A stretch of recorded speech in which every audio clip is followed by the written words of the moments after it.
Okay, just thought of a couple stories from my past training that have a very similar moral in not only humility, but this idea of physical capability versus actually doing the skill.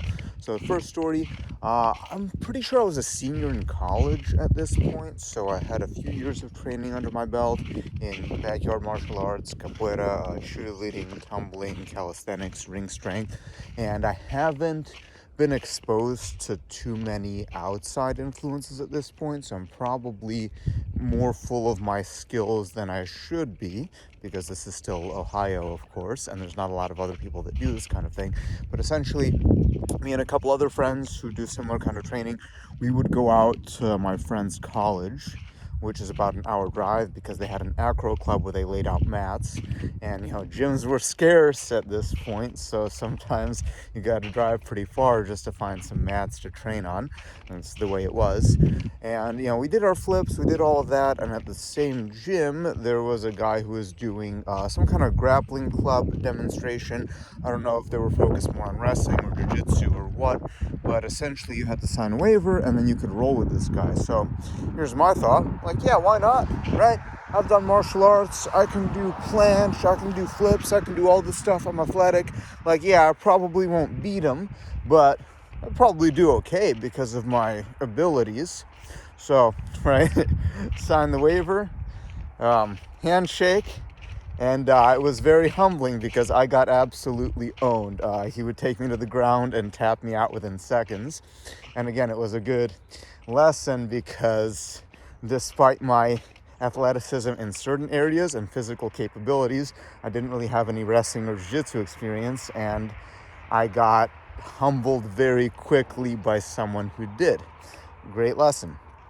Similar lesson, this was after I moved to Vegas, and I started taking dance classes because basically one of the early auditions that I did for one of the big shows out there, that was one of the notes that I got, is like, your acrobatics are great, but your dance work is a little bit stiff, so take some dance classes so you can work on that. You can work on choreography comprehension.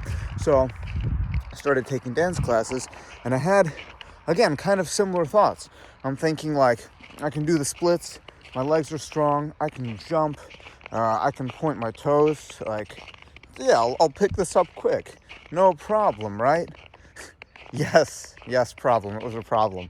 It was just, again, not a style of movement that I had trained or had been exposed to, and I had too much confidence because maybe my physical capabilities to do the thing were good. Like, maybe I had the flexibility, maybe I had better splits than some dancers, maybe I could jump higher, but that's only a small portion of it.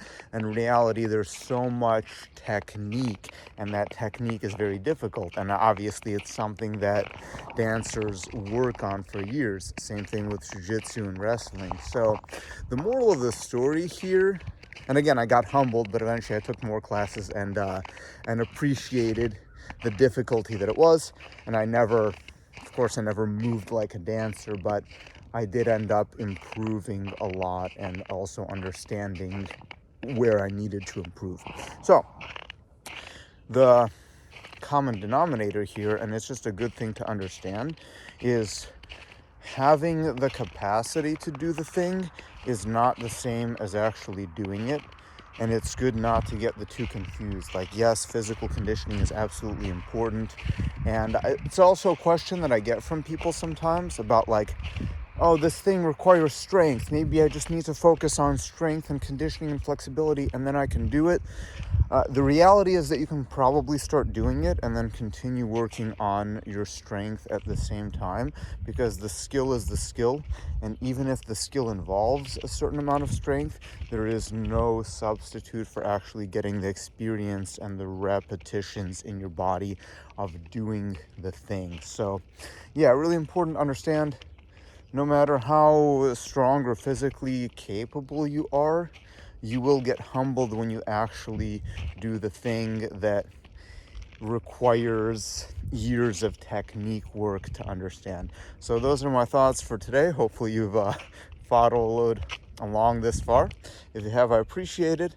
Let me know your thoughts. Have you experienced something similar where you were in shape and you had this physical capability to do the thing, but then when you tried it, you absolutely sucked at it? Let me know.